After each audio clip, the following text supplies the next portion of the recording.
What are those?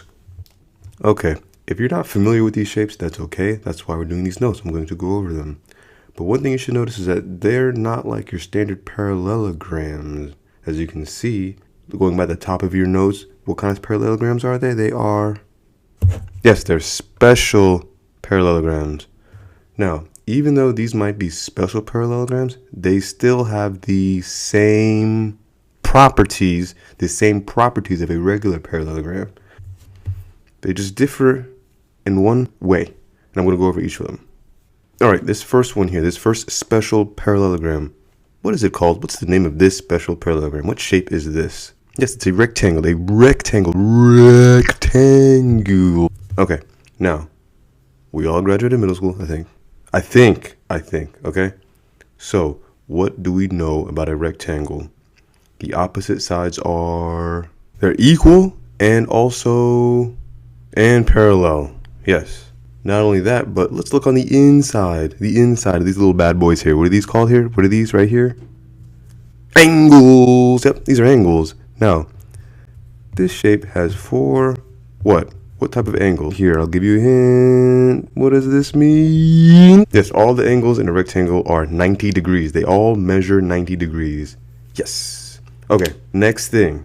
Let's say I give this rectangle some measurements. Let's say this is 5. That's 12. Now, I want to see what makes this parallelogram so special. Well, with special parallelograms, there's always something special about its diagonals. Okay, look. Now we have a diagonal right here. Can we find the length of this diagonal? You betcha. And how do we do that?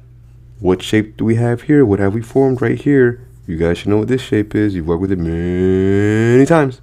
Yes, it's a right triangle. So now, if I have two measurements of the right triangle, can I find this third side here? Yep, Pythagorean theorem. Look right here. This guy. Don't forget this guy. Tee-hee. Okay, all right. Now, let's make 5 our A, 12 our B. Let's see if we can find out what C is. Yes. So as you can see here, C has to be 13. So I can put 13 here.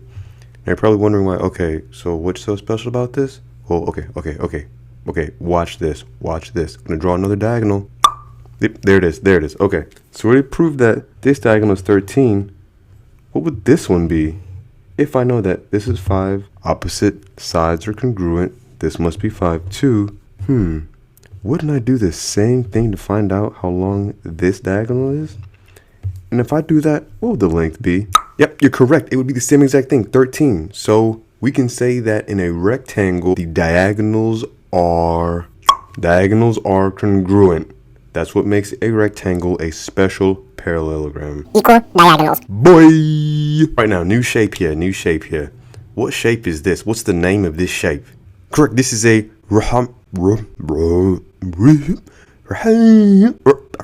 rhombus, whatever how you say it, rhombus. Yes, so what can we just look at and infer and see what's true about this shape? Opposite angles are congruent, just like a regular parallelogram. What about the sides? All the sides are, right, mate? All the sides are congruent. Now, okay, what makes this a special parallelogram? Again, let's go back to the diagonals. Like I said, that the diagonals make this shape special. What happens if I draw some diagonals? Oh, there's my first one. And look at that. Doesn't it look like that diagonal does what to this rhombus?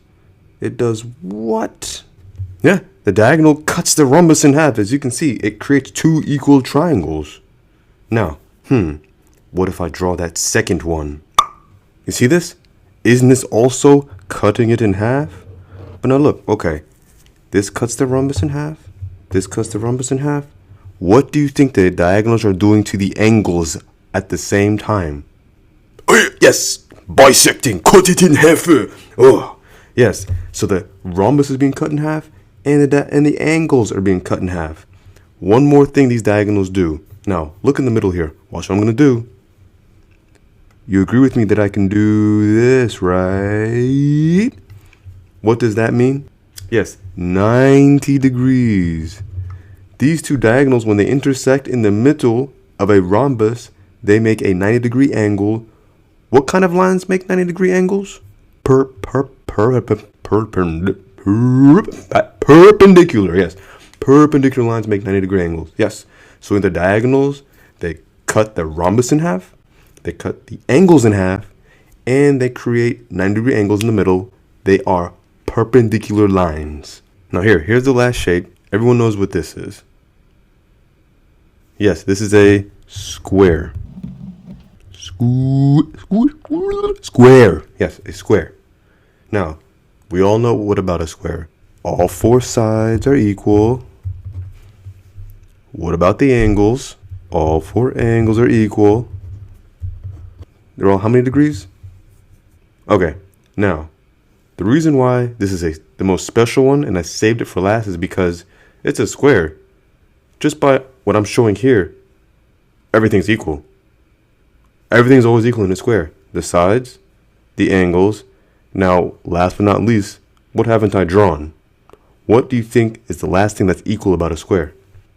Correct, yes. The diagonals are equal. Yay! So in a square, all properties of parallelograms and special parallelograms are true.